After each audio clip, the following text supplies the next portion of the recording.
Merci. La parole est à Madame Marianne Dubois. Merci Madame la Présidente.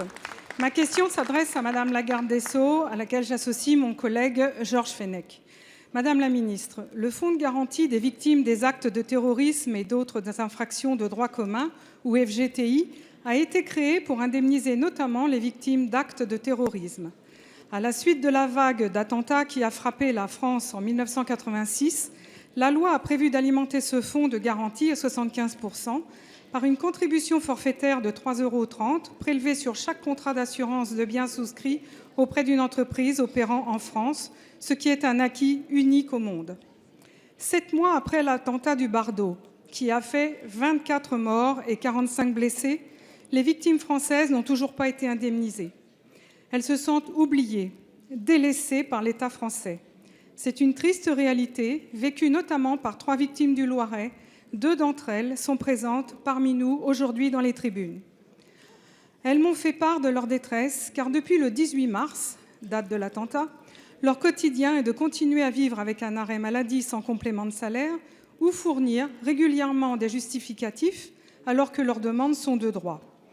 Les victimes ont seulement reçu une avance de 10 000 € octroyée par le Fonds garantie. Madame, que pensez-vous des 37 000 € proposés au titre du préjudice affectif pour la perte d'une mère? Y a-t-il un véritable débat de fond au sujet des décisions du conseil d'administration du FGTI, composé entre autres de représentants issus de 4 ministères différents? Que pouvez-vous répondre sur le sentiment de traitement inégal des victimes du terrorisme en général? Pourquoi les barèmes d'indemnisation selon les préjudices subis sont-ils figés? Et enfin, pourquoi une clause de confidentialité est imposée aux victimes sur le montant final des indemnisations? Je vous remercie. Merci. La parole est à Madame la Garde des Sceaux, ministre de la Justice. Oui, Madame la Présidente, Mesdames et Messieurs les députés, Madame la députée, vous rappelez un événement extrêmement douloureux et nous avons encore en mémoire et dans le cœur le souvenir de nos 4 compatriotes qui ont perdu la vie dans cet attentat, les 5 personnes blessées, les 39 personnes qui ont subi un choc psychologique. Et je veux saluer les victimes dont vous dites qu'elles sont dans les tribunes avec nous.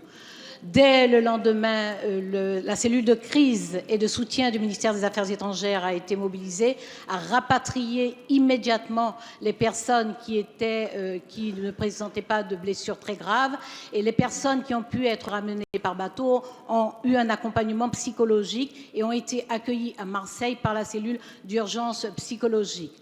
Nous avons également mobilisé immédiatement le réseau des associations des 2 victimes. Et le Fonds de garantie a proposé dans l'immédiat une indemnisation qui s'est élevée à un total de 585 000 € et a fait les premières offres d'indemnisation. Nous avons veillé à prendre en charge l'intégralité des soins, et l'ONAC qui a reçu récemment les familles qui peuvent être concernées par le statut de pupille de la nation. Nous veillons en termes de procédure judiciaire, puisqu'il y a une procédure en Tunisie et une ici, à informer régulièrement les familles. Je regarderai très précisément la situation des personnes que vous avez signalées, dans la mesure où les rapports qui nous sont remontés du FGTI, qui, vous le savez, est placé à la fois sous l'autorité du ministère des Finances et des Affaires sociales et de la Justice, les remontées que nous avons sont des propositions qui ont été faites aux différentes victimes avec une estimation de leur indemnisation. Néanmoins, nous avons constaté qu'il y a lieu sans doute de revoir un certain nombre de règles dans les décisions du FGTI, et sur la base du rapport Mantel, nous avons décidé effectivement de revoir ces règles, et nous vous en ferons part le plus vite possible. Merci.